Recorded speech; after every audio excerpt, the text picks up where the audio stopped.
Baik, Bapak dan Ibu sekalian, saya mau bicara umum dulu ya sebelum masuk ke sini. Fokus baik-baik.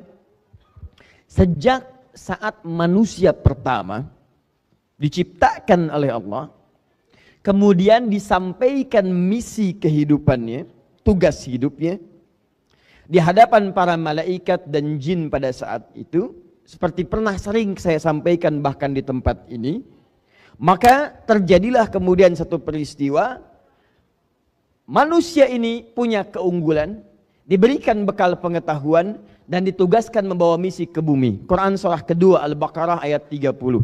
Wa idh qala rabbuka lil malaikati inni ja'ilun fil ardi khalifah. Siapa yang ditunjuk? Manusia, Adam namanya. Wa 'allama Adam al-asma'a kullaha. Secara singkat, Adam punya kelebihan kemampuan, maka dimintakan makhluk pada saat itu untuk hormat kepada Adam sebagai, ini yang paling penting, sebagai ketaatan atas perintah Allah. Di semua perbuatan kita itu, kalau diperintahkan oleh Allah, jangan dilihat perbuatannya, dilihat perintahnya. Kalau bukan perintah Allah, gak usah kita kerjakan, cuma karena perintah kita lakukan. Diminta semua sujud. Quran surah kedua Al-Baqarah ayat 34. Saya mulai dari yang keempat dulu. Wa idh qulna lil malaikati isjudu li Adam fasajadu. Ketika kami perintahkan pada semua malaikat dan termasuk kalangan jin yang hadir pada saat itu sujud hormat pada Adam. Semua sujud illa iblis, kecuali itu makhluk iblis. Iblis. Satu makhluk ini. Siapa iblis itu? Disebutkan di Quran surah ke-18 ayat ke-50. Ini poinnya. Surat ke-18, surah ke-18 Al-Kahf ayat ke-50, paling kanan di pertengahan. Redaksinya awalnya sama dengan yang ini, cuma keterangan akhirnya berbeda. Wa idh qulna lil malaikati isjudu li Adam fasajadu illa iblis, sama persis. Ketika kami perintahkan pada semua malaikat dan jin untuk sujud hormat pada Adam, semua sujud hormat kecuali iblis. Siapa iblis? Kana minal jinni fafasaqa an amri rabbi. Dia termasuk kalangan jin yang menyimpang dari ketentuan dan perintah Allah. Jin yang fasik. Jin fasik. Fasik lawannya taat. Taat itu artinya taat pada perintah Allah. Artinya sebelum jin ini fasik, dia taat. Awas, hati-hati. Dia taat. Cuma dia saat itu tidak mau sujud, melanggar ketentuan Allah. Ditanya, diklarifikasi. Mudah bagi Allah untuk mengatakan kamu sombong. Aba wastakbar. Tapi kalau kemudian keluar dia langsung dari Allah, kamu sombong. Kamu tidak mau sujud karena sombong. Dia bisa mengatakan saya tidak kok. Maka caranya kata Al-Quran, perhatikan. Allah langsung menyampaikan klarifikasi lewat lisan jin ini supaya terdengar langsung oleh makhluk dan nanti dia tidak akan mengelak dari perbuatannya. Maka turun Quran surah ke-7 Al-A'raf dari ayat 11 sampai dengan 13-nya. Qala ma mana'aka alla tasjuda idh amartuk. Hei, kenapa kamu tidak mau sujud ketika aku perintahkan? Bukan sujudnya yang penting, tapi perintahnya. Ini perintah saya. Anda pun dalam sholat, kalau nggak mau sujud itu terserah. Anda sholat, tidak sholat, Allah nggak butuh dengan sholat Anda. Cuma ini perintah. Ketika Allah perintahkan, kita lakukan. Kata Allah, bukan karena sujudnya. Sujud itu gak terlalu penting bagi saya. Ini perintah saya. Kenapa kamu gak taat perintah saya? Apa jawabannya? Ana khairun min. Khalaqtani min narin wa khalaqtahu min tin. Saya lebih hebat dibandingkan dia. Kau ciptakan saya dari api, dia dari tanah. Tidak levelnya. Yang dari tanah itu harus disujudi oleh yang dari api. Api lebih hebat dibandingkan dengan tanah. Qala fakhruj, keluar kamu dari sini. Maka muncul, terlapisi dia oleh kesombongan-kesombongan. Sesuatu yang baik ditutup oleh yang jelek disebut dengan balasa. Yang tertutup ya disebut dengan iblis. Kalau yang jelek, aurat terbuka, jelek ditutup dengan yang baik, maka disebut dengan labisa. Tertutupnya disebut dengan libas. Makanya pakaian disebut libas. Karena pakaian menutup aurat yang tidak mau terbuka keluar. Tapi kalau yang baik ditutup oleh yang jelek, taat ditutup oleh fasik. Maaf, rendah hati ditutup dengan sifat sombong. Kejujuran ditutup oleh dusta. Maka berubah kalimatnya di balasa, yang tertutup disebut dengan iblis. Makhluk ini disebut dengan iblis karena tertutup oleh sifat-sifat kesombongan pada saat itu. Yang jadi pertanyaan, ketika tertutup dengan kesombongan itu, apa yang dia kerjakan pada saat itu? Karena sombong telah melekat pada dirinya, maka hidayah sulit datang kepadanya. Karena itu Allah haramkan sifat sombong, karena kalau sudah sombong melekat pada diri makhluk, maka sulit mendapatkan hidayah dari Allah Subhanahu wa taala. Orang sombong itu dapat nasihat susah, Pak.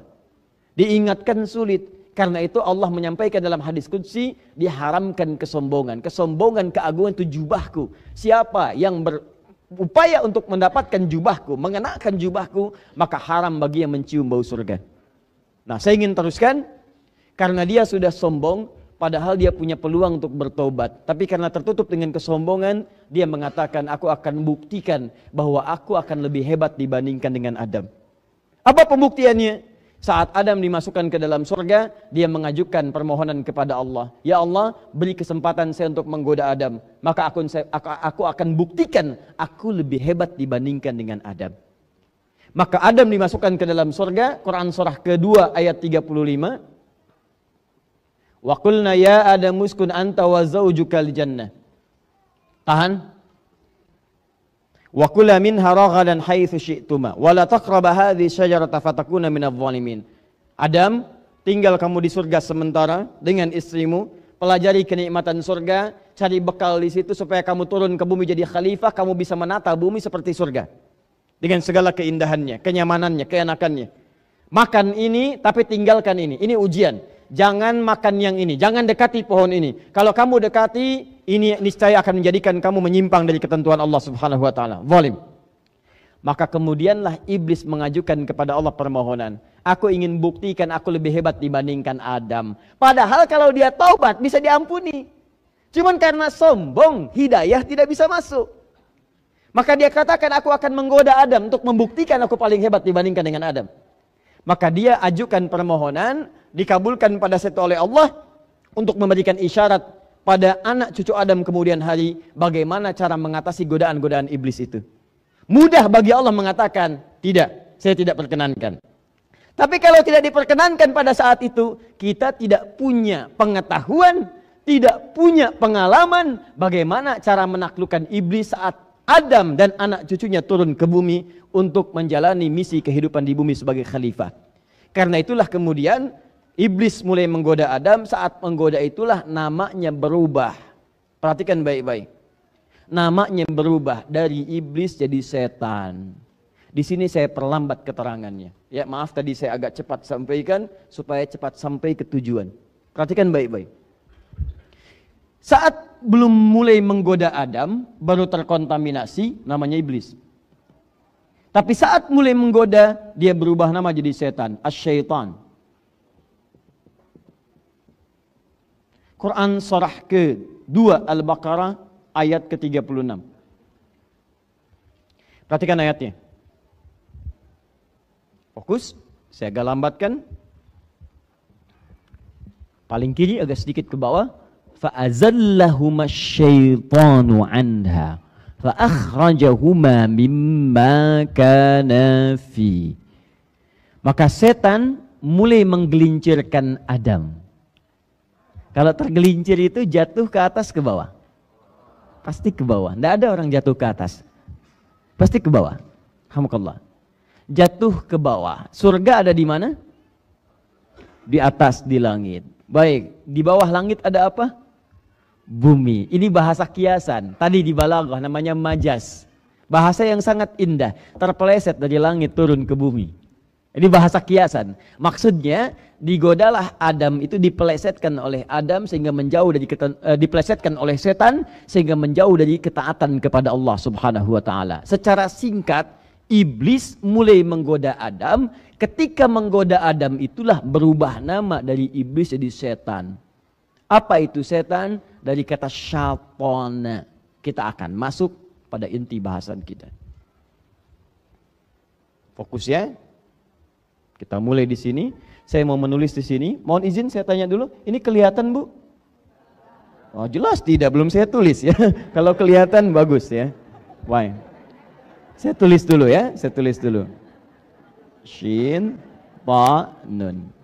Nah, sekarang kelihatan? Tidak juga. Masya Allah. Baik, saya boleh pinjam penghapus? Saya saja, biar ya. Nah, saya hapus yang ini ya. Ini sudah diterangkan. Terutama yang sudah diterangkan. Saya hapus yang ini.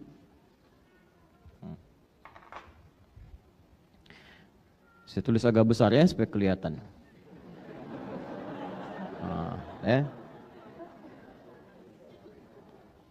Kalau nggak kelihatan juga dengan cara apa lagi saya mesti menulis? Syaitana. Kelihatan sekarang? Alhamdulillah. Perhatikan. Syaitan asalnya dari kata syaitana. Syaitana berarti yang menjauhkan dari segala nilai kebaikan. Yang menjauhkan, asal artinya ini, dari segala nilai kebaikan, dari segala kebaikan.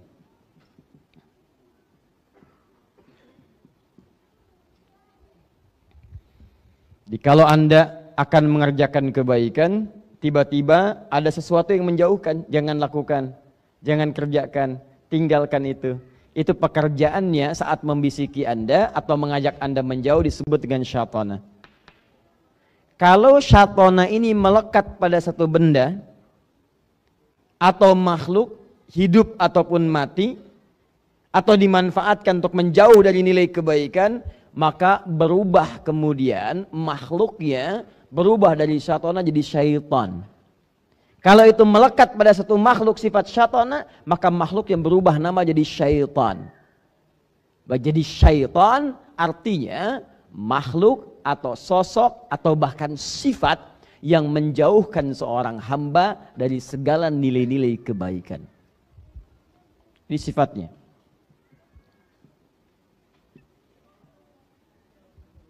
Kalau melekat pada satu makhluk, maka makhluknya disebut apa? Syaitan.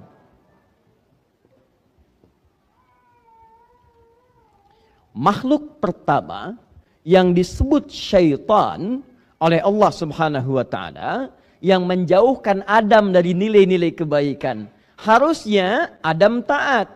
Harusnya yang dilakukan oleh Adam, ini makan yang ini, makan yang itu. Nikmati ini, jauhi pohon ini, jauhi. Kata syaitan, dekati, dekati, dekati. Mendekati tidak baik, menjauhi itu baik. Dijauhkan dari kebaikan, didekatkan kepada larangan. Berlakulah kemudian hal yang tidak disukai oleh Allah Subhanahu wa taala, mengerjakan yang tidak baik.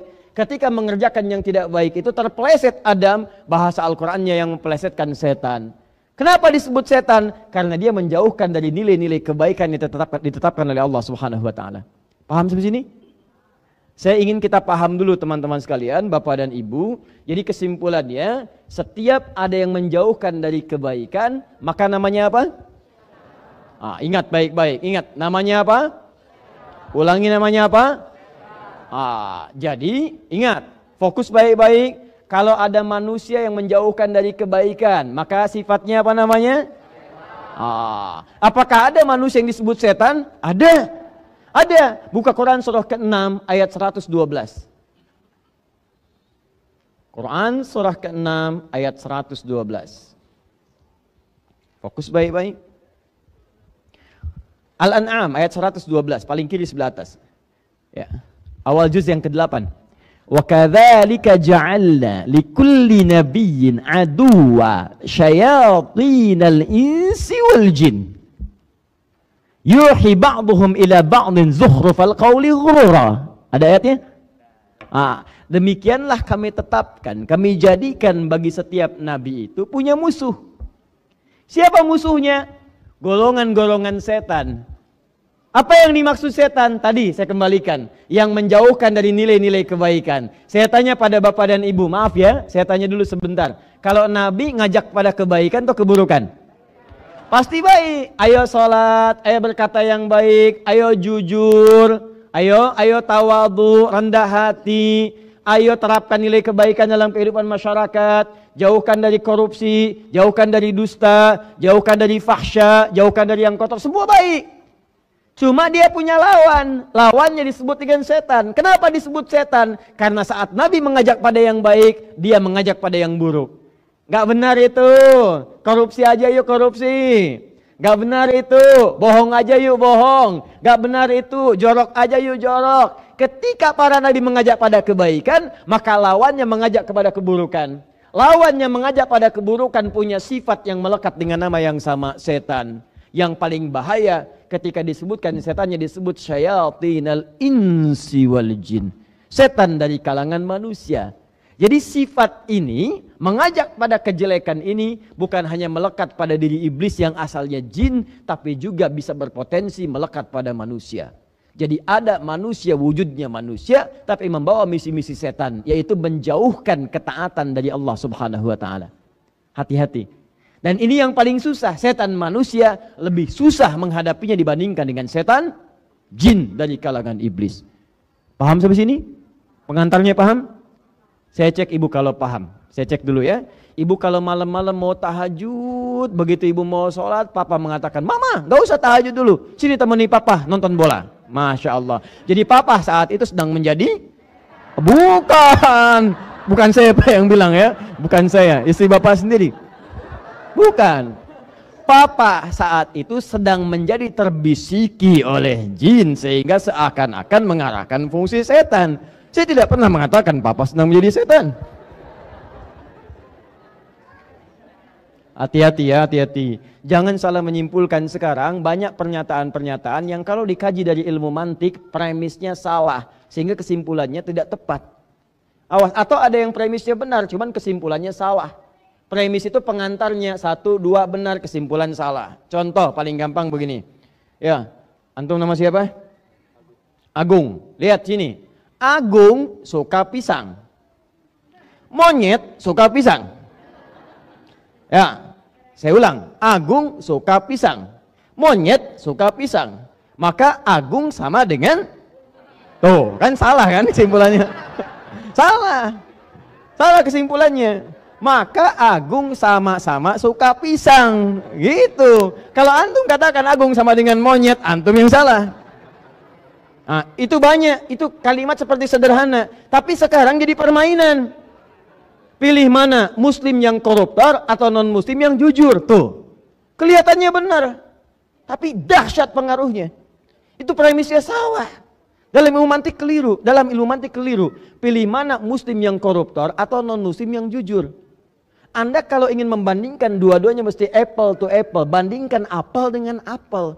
Kalau ingin bandingkan non-muslim yang jujur, bandingkan pula dengan muslim yang jujur. Yang tidak jujur, bandingkan dengan yang tidak jujur lagi, sehingga seimbang perbandingannya. Apa tidak ada 200 juta lebih di Indonesia muslim yang jujur? Tuh, kalimat seperti itu kelihatan sederhana, tapi dahsyat itu. Pengaruhnya luar biasa. Nanti ada ayatnya di Quran surah ke-2 Al-Baqarah, ayat 204, paling kiri sebelah atas. Hati-hati. Kata Al-Quran, ada orang-orang ketika bicara, kata-katanya begitu menarik, retorikanya begitu cantik, tapi maksudnya itu menjerumuskan Anda pada keburukan. Wa minan nasi may yu'jibuka qawluhu fil hayatid dunya wa yashhadullaha ala ma fi qalbihi wa huwa aladul khisam. Ada di antara orang-orang kata-katanya begitu bagus, kadang-kadang membawa nama Allah, ya. Masya Allah, semua agama sama, menuju pada Tuhan yang sama, cuman caranya beda-beda. Ayatnya diambil, ini Al-Baqarah ayat 62, dipotong ayatnya, seakan-akan semuanya benar, padahal dia musuh yang paling nyata. Agung, ini. Baik. Kita belum mulai. Sekarang perhatikan baik-baik. Lihat sini, lihat. Tadi setan dari kalangan siapa satu? Jin. Awas, hati-hati ya, jin. Lihat cara kerjanya. Saya terangkan ini dulu, nanti baru ke sini sehingga Anda paham. Nanti di ujung baru Anda mengerti apa yang saya maksudkan, ya. Satu jin. Kedua apa tadi? Manusia. Ins ya, al-ins. Fokus. Apa artinya jin? Awas, ini selalu satu paket di Al-Quran, selalu satu paket. Seringkali jadikan sepaket. Setiap ada jin, ada ins. 18 kali pasangan ini disebutkan dalam Al-Quran. Ya ma'syaral jinni wal wa ma khalaqtul jinna wal. Dan kalau ini dijamakkan, ini ikut jamak. Ini jamaknya jinnah, jinnatun. Ini jamaknya nas, nasun. Disebutkan 241 kali. Begitu jinnah disebut, nasnya ikut. Minal jinnati wan nas. Perhatikan baik-baik. Ini jin, ini ins. Dalam bahasa Arab, satu kalimat yang dimulai dengan huruf jim dan nun itu menunjukkan sosok yang tidak nampak, tersembunyi. Tidak nampak, tersembunyi.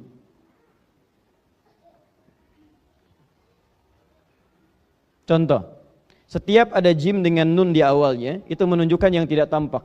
Surga apa bahasa Arabnya? Jannah. Kenapa disebut jannah? Karena saat ini belum nampak dalam pandangan kita.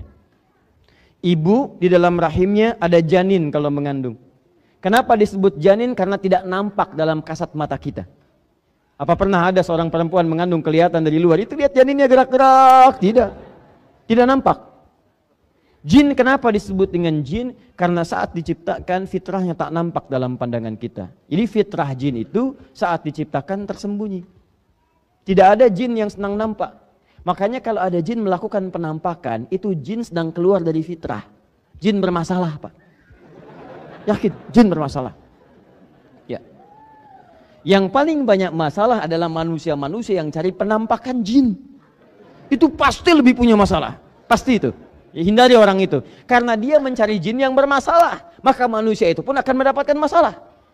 Awas, hati-hati karena fitrah jin tersembunyi. Saya turunkan pada Anda. Itu punya 3 arti. 1, tidak nampak. 2, kasar. Tidak ada jin yang sopan. Silahkan cek, apa pernah ada orang kerasukan jin datang ke pengajian? Ustadz Adi izin ikut ngaji? Nggak ada. Orang kalau kerasukan jin, kalau bukan kata-katanya meracau, tindakannya mengacau. Keluar kata-kata yang tidak bagus, tindakan yang tidak baik, itu jin. Penampakannya itu tidak menyenangkan, sifatnya kasar, tidak lembut. Sebaliknya manusia. Awas, ins. Kenapa disebut dengan ins? Makna pertama, lawan dari kata jin, nampak. Nampak, terlihat. Makanya manusia saat dilahirkan, suaranya, tangisannya terdengar, wujudnya ada. Tidak pernah ditemukan kemudian, maaf didengar suaranya, bayinya nggak ada. Mana ya, nggak ada. Silahkan cek. Nampak. Karena itu fitrah manusia dalam kehidupan itu selalu nampak. Jadi kalau ada manusia senang sembunyi-sembunyi, maka dia sama dengan bukan tuh kan? Udah salah lagi ambil kesimpulan. Bukan. Sama dengan sedang keluar dari fitrahnya. Bukan sama dengan jin. Sama dengan sedang keluar dari fitrahnya. Pasti manusia ini sedang punya masalah. Seperti jin menampakkan diri atau melakukan penampakan sedang punya masalah, maka manusia yang senang sembunyi-sembunyi pasti punya masalah dalam hidupnya. Silahkan ibu cek. Biasanya papa masuk lewat pintu depan, sekarang sembunyi-sembunyi lewat pintu belakang. Handphone sembunyi-sembunyi. Bawa kamar mandi, buka-buka gitu kan di situ. Sembunyi-sembunyi. Masuk kantor sembunyi-sembunyi. Ke masjid sembunyi-sembunyi. Ah, tiba-tiba keluar lewat kotak infak, ya dan sebagainya. Nah, ini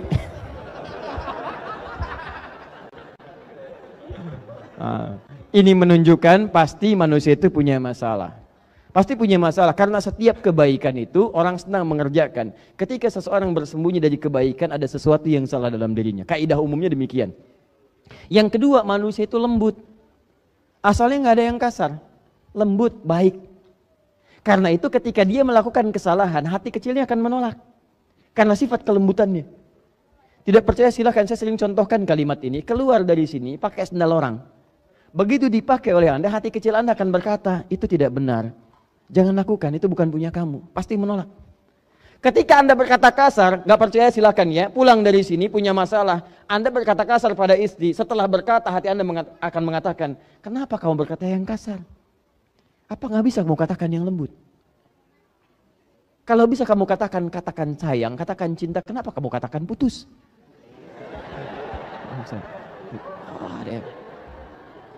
Catat. Bapak nyatet di belakang. Sah, keluar. Gak enak, rasanya gak enak. Nah teman-teman sekalian, fokus ini. Ini jin, ini ins. Kenapa saya terangkan dulu seperti itu? Supaya Anda tahu ketika dua makhluk ini berpeluang menjadi setan, menjauhkan hamba Allah dari ketaatan kepada Allah, maka Anda perlu ketahui sifatnya ada dua. mungkin itu jin, tadi disebutkan artinya tak nampak dalam pandangan. Di cara kerja setan itu, yang pertama kali dia lakukan adalah memberikan godaan langsung dari sisi yang tidak Anda ketahui. Cuman terdengar was-wasnya. Terdengar was-wasnya. Perhatikan, was-was itu bisikan-bisikan yang tak nampak langsung. Pada awalnya tak nampak langsung. Fokus ini. Ketika pertama kali setan disebut dengan jin, itu artinya cara kerja setan yang pertama memberikan bisikan-bisikan kepada jiwa kita dari sisi yang tidak kita lihat. Seakan-akan sudah ada bisikannya dalam dirinya. Kalau Anda merasakan bisikan seperti itu, maka yang sedang bekerja namanya setan dari kalangan jin. Ini satu. Paham? Pernah mendengar bisikan ini? Azan berkumandang, Allahu Akbar, Allahu Akbar. Sudah selesai, la ilaha illallah, selesai. Tiba-tiba ada bisikan, salat nomor 2, nomor 1, terusin dulu aja makannya. Pernah dengar? Sinetronnya mau berakhir. Padahal orangnya tak nampak dalam pandangan kita. Sosoknya gak kelihatan. Itu artinya ada jin yang sedang berperan, membisikkan-bisikan pada diri kita. Itu setan, dari kalangan iblis. Baik, tahan sebentar. Pernah merasakan seperti ini? Begitu sudah selesai wudhu, tiba-tiba setelah selesai mau sholat, dalam diri kita tiba-tiba ada perasaan, kamu sebetulnya udah wudhu belum? Kayaknya batal tadi. Kayaknya batal kamu. Pernah punya perasaan begitu? Pertanyaan saya, kelihatan gak yang membisikkan itu? Enggak, itu jin. Setan dari kalangan jin. Baik, pernah punya perasaan begini setelah ibu pulang dari mall, sampai ke rumah, ngobrol malam dengan suami, tahu nggak tadi ada tas bagus banget saat di mall. Pernah begitu? Nanti suami ibu mengatakan, mah tas itu kan fungsinya cuma untuk menampung barang-barang yang ringan, ada uang, ada kartu, ada macam-macam, ada mushaf, sederhana nggak apa-apa mah, yang penting bisa mengantarkan mama ke surga. Kata mama, iya pak ya, betul. Tapi yang tadi juga bagus kok pak, bisa mengantarkan ke surga. Anda pulang dari pasar, ada barang yang diingat. Anda pulang dari mall, ada barang yang ingin dibeli. Tidak terbeli, masuk dalam pikiran. Pernah begitu? Baik, itu setan, ada setannya, kalangan jin. Fokus, awas hati-hati. Pernah menemukan DKM berselisih di masjid? Pernah, itu ada setan. Setan dari kalangan jin. Awas hati-hati. Pernah antum di kantor ada dorongan-dorongan untuk berbuat yang tidak pantas? Baik, kalau antum sudah naik levelnya, ada sekretarisnya, Masya Allah, satu ruangan dengan sekretaris laki-laki perempuan? Perempuan. Lihat ibu di rumah cuma 3 jam, sekretaris 8 jam, boleh masuk. Hati-hati, dorongan-dorongan tidak baik, di jalan, lewat, tampilan, gambar macam-macam, tiba-tiba muncul syahwat. Pernah ada perasaan seperti itu? Tuh, lihat. Antum kalau lihat iklan shampoo, yang dilihat shampoo-nya apa orangnya? Tuh. Ada setannya. Tapi tak nampak. Jadi seakan-akan dorongannya dalam jiwa. Ada dorongan sesuatu muncul dalam diri kita tuh. Siapa itu? Yang mendorong itu pada keburukan, jelas namanya setan. Kalau tak nampak berarti jin. Jadi cara kerja setan yang pertama, dia membisikkan langsung pada jiwa kita tanpa perantara. Dan itu disebutkan janjinya dalam Al-Quran surah keempat An-Nisa ayat ke-117 sampai dengan 118. Kalau dibaca dari ayat 116 ya akan nyambung sampai ke bawah. La'anahullah. Setan dilaknat oleh Allah. Setelah dia mengajukan proposal kepada Allah untuk menggoda Adam, diusir dari surga, dia mengatakan, izinkan saya turun ke bumi, sama-sama menggoda. Saya ingin buktikan saya lebih hebat daripada Adam dan keturunannya. Keturunan saya, kata iblis, akan lebih hebat dibandingkan Adam dan keturunannya. Maka dia ingin buktikan dengan menggoda anak cucu Adam. Maka turun mereka semua ke bumi. Quran surah kedua ayat 38. Qul nahbitu minha jami'a. Turun kalian semua ke bumi. Tapi ada janji Allah yang diberikan kemudian kepada anak cucu Adam sebagai benteng dari setan. Nanti kita akan lihat. Nah, saat diturunkan itulah setan dilaknat, dia berjanji kepada Allah. Lihat kalimatnya. La'anahullah. Wa qala la'attakhidanna min ibadika nasiban mafruḍa. Dia dilaknat oleh Allah, kemudian dia berjanji, bersumpah di hadapan Allah. Lihat kalimatnya. Saya bersumpah ya Allah, saya akan manfaatkan bagian dari tubuh manusia untuk saya goda secara langsung. Digoda secara langsung tanpa perantara. Bagian dari tubuh manusia itu yang disebut dengan nafsu namanya. Nafsu. Nafsu nama lainnya disebut dengan fujur. Jadi kalau nafsu itu dalam dirinya, rambatannya disebut fujur. Dia masuk ke dalam nafsu. Nah, nafsu. Kalau nafsu sudah dikuasai oleh setan, nanti dia akan merambat keburukan, memberikan sinyal-sinyal buruk. Buka Quran surah ke-12 ayat 53. Wa ma ubarri'u nafsi innan nafsa la ammaratun bisu. Saya tidak bisa menjadikan diri saya suci karena ada nafsu. Nafsu itu seringkali mengarahkan pada keburukan. Siapa yang mengarahkan? Setan. Dia masuk ke nafsu, dia bisikan. Nah, ketika itu merambat masuk ke mata, maka mata melihat pada yang tidak baik. Masuk ke lisan, lisan bicara pada yang tidak baik. Masuk ke tangan, tangan mengerjakan hal yang tidak pantas. Masuk ke kaki, kaki berjalan dengan cara yang tidak elok, tidak baik. Maka rambatannya disebut dengan fujur. Nama lain nafsu itu fujur. Saat kita tercipta sudah ada fujur dalam diri kita. Quran surah ke-91 ayat 7-10. Wa nafsi wa ma sawwaha fa'alhamaha fujuraha wa taqwaha. Fokus, ingat baik-baik. Maka yang pertama kali dilakukan oleh setan, dia akan menggoda langsung ke dalam jiwa manusia yang disebut dengan nafsu. Dia akan manfaatkan nafsu. Masuk ke nafsu. Nih. Awas, awas, lihat baik-baik. Hati-hati ya, hati-hati. Hati-hati. Mau sholat, masuk nafsu, bisa gagal sholat.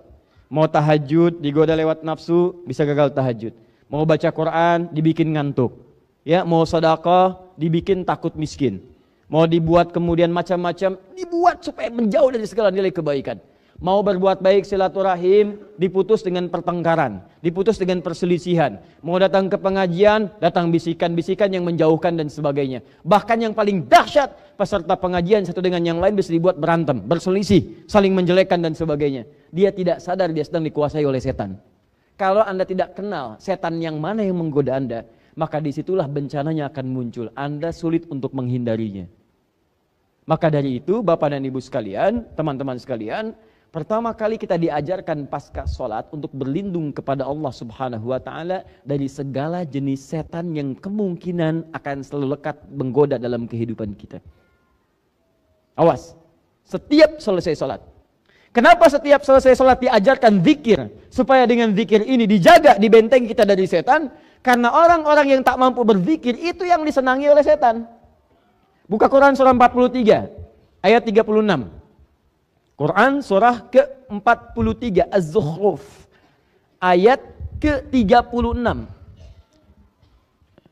Wa may ya'shu an dzikrir rahmani nuqayyid lahu syaitana. Awas, hati-hati. Fahuwa lahu qarin. Awas, awas, awas. Di sini Anda nanti mendengar ada istilah jin qarin. Fokus baik-baik. Wa may ya'shu an dzikrir rahmani, siapa yang abai dengan berzikir kepada Allah yang Maha Rahman. Enggak suka zikir. Pasca sholat gak mau zikir, mau tidur gak mau zikir, bangun tidur tidak zikir. Awas, hati-hati, duduk susah zikir, orang duduk zikir, bangun zikir, berbaring zikir. Alladzina yadhkurunallaha qiyaman wa qu'udan wa 'ala junubihim. Dia gak mau zikir. Nah, setan itu akan lebih mudah menggoda orang yang tidak senang zikir. Gak usah dibisikin, colek dari jauh aja, udah maksiat. Paling senang siapa yang abai dengan zikir, bermohon mendekat kepada Allah Ar-Rahman, tidak ingat dengan Allah Ar-Rahman, awas, nuqayyid lahu syaitana, maka dia berpeluang dilekatkan pada dirinya setan. Dekat dengan dia. Jadi kalau Anda ingin lihat teman-temannya setan, gampang, lihat orang yang anti zikir. Lihat orang yang tidak suka berzikir. Zikir itu banyak, banyak zikir. Salat itu zikir, salat itu zikir. Dalilnya Quran surah ke-20 ayat ke-14. Innani anallahu la ilaha illa ana fa'budni wa aqimis salata li dzikri. Saya Allah, tidak ada Tuhan selain saya, sembah saya. Bagaimana cara menyembahnya Allah? Cara menyembah kepada Allah, cara menyembah kepada Allah, lihat. Tunaikan salat sebagai zikir kepadaku. Di orang yang tidak pernah senang dengan salat, enggak senang salat, itu tandanya orang itu mudah untuk dilekati oleh setan. Makanya panggilan sholat yang tidak disenangi oleh setan. Sangat tidak disenangi. Lihat hadisnya di Abu Daud. Begitu adzan dikumandangkan, setan lari. Idza udzina fafarra syaitanu wa alaihi duratun. Kalau adzan dikumandangkan, maka setan akan lari meninggalkan anak Adam sambil terbirit-birit. Lari dia.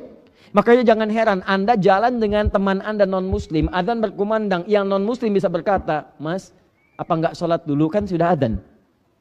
Setannya lari, sedang tidak ada. Wa idza thuwiba fa'ada, ketika adzan selesai, setan balik lagi menggoda. Yang muslim bisa jawab, "Tenang aja, baru adzan, belum qomat." Balik. Datang. Jadi kalau orang-orang selalu meninggalkan sholat, jauh kemudian dari zikir kepada Allah, maka apa yang terjadi? Mudah dikerjai oleh setan, maka muncullah keburukan dalam dirinya. Bentuknya bisa dua, bisa fahsya, pornografi, porno aksi, LGBT, kata-kata jorok, hal-hal yang buruk, itu disebut dengan fahsya. Bisa mungkar, hoax itu mungkar, dusta itu mungkar, berselisih itu mungkar, merampok mungkar, membunuh apalagi mungkar. Makanya ketika Anda sholat, apa faedahnya? Menekan setan dan menjauhkan perbuatan fahsya dan mungkar. Turun Quran surah ke-29 ayat ke-45. Innas sholata tanha anil fahsya'i wal munkar. Tuh, lihat, cek. Maaf Bapak Ibu, bacaan Al-Quran termasuk zikir. Apa dalilnya? Quran surah ke-15 ayat 9. Paling kanan pertengahan. Inna nahnu nazzalna dzikra wa inna lahu lahafizun. Kata Allah, kami yang telah turunkan Al-Quran sebagai zikir. Zikir. Dan kami yang menjaga Al-Quran itu. Bahkan kalau Anda bukan sekedar baca menggunakan mushaf, Anda menghafalkannya. Hafalkan yang pendek-pendek dulu, hafalkan yang mudah-mudah dulu. Begitu Anda hafalkan, Anda ulang-ulang. Itu saat mengulang bacaan Quran Anda sedang berzikir. Karena penghafal Quran disebut sedang berzikir. Quran surah ke-54, ayat 17, ayat 22, ayat 32, ayat ke-40. Walaqad yassarnal Qur'ana lidzikri fahal mim muddakir. Kami mudahkan Al-Quran untuk diingat, dihafalkan. Ketika Anda menghafal Quran sedang disebut sebagai zikir. Zikir, zikir, zikir. Nah, jadi kalau Anda sering baca Quran, apalagi sering menghafal Quran, membacakan ayat-ayat pendek yang dihafal, surat-surat pendek, begitu lekat dengan Quran, salah satu manfaatnya, Anda akan langsung dijaga oleh Allah dari lekat-lekat setan yang mungkin menggoda kehidupan Anda. Singkatnya, kalau ingin dibentengi oleh Allah langsung dari setan, di antara caranya, maka rajinlah berzikir. Di antara zikirnya, cari ayat-ayat Quran, surah-surah Quran, yang saat dibacakan, memohon perlindungan langsung kepada Allah, supaya dijauhkan dari godaan setan ini. Karena sepanjang hidup, maaf ya, selama kita hidup, mustahil kita bisa menghindar dari godaan setan. Tapi kita bisa membentengi diri kita dari setan supaya dia lemah untuk menggoda diri kita. Paham sampai sini? Nah, sekarang pertanyaannya, Ustadz, kalau Ustadz katakan ada surah-surah dalam Al-Quran yang saat kita baca akan dilindungi oleh Allah kita dari godaan-godaan setan, surat apa saja itu? Bagaimana cara mengamalkannya? Maka disebutkanlah di contohnya Abu Daud nomor hadis 1523, juga An-Nasai nomor hadis 1337. Apa bacaannya? Ada dua jenis bacaan. Satu di Al-Baqarah ayat yang 255, dikenal dengan ayat kursi. Dibiasakan baca itu pasca sholat setelah zikir yang 3 kemarin. Anda baca Allahu la ilaha illa huwal hayyul la ta'khudhuhu sinatun, dan seterusnya sampai dengan ke ujungnya. Ayat yang disebut ayat kursi, permohonan berlindung kepada Allah Subhanahu wa taala. Orang yang membiasakan baca ayat kursi, baca ayat kursi, baca ayat kursi, maka ayat itu akan melempar setan yang menggoda dia di sekitarannya. Bukan tidak menggoda, sebelum menggoda Allah jauhkan. Sehingga seakan-akan Anda tidak tergoda. Mau sholat, orang lain sudah adzan, masih nunggu qomat. Anda sebelum adzan sudah siap-siap. Karena setan nggak punya kemampuan menggoda Anda. Ya ini kelihatan seperti biasa, tapi kalau Anda biasakan, Allahu la ilaha illa huwal hayyul qayyum, la ta'khudhuhu sinatun wa la naum, lahu ma fis samawati wa ma fil ardh, sampai dengan ujungnya, maka kebiasaan itu akan bersemayam dalam diri Anda, menjadikan Anda terlindungi. Begitu setan akan menggoda, maka dijauhkan oleh Allah Subhanahu wa taala. Silahkan cek hasilnya. Kalau nggak percaya silahkan cek hasilnya. Ayat itu akan melempar setan seketika. Lempar. Ya, kalau dia nggak mau menjauh, lempar sekalian dengan kursinya, bukan dengan ayatnya saja.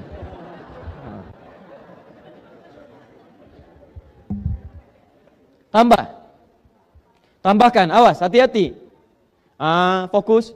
Masih ingat cara kerja setan tadi? Pertama menggoda secara langsung. Melalui bisikan. Disebut dengan was-was. Baik, yang membisikkan langsung namanya apa tadi? Setan dari kalangan jin. Ustadz, apa saja jenisnya? Supaya saya bisa mengenalinya. Mau kenalan dengan setan? Tidak, nggak usah. Tapi kita kenali untuk kita hindari, bukan kita dekati. Setan yang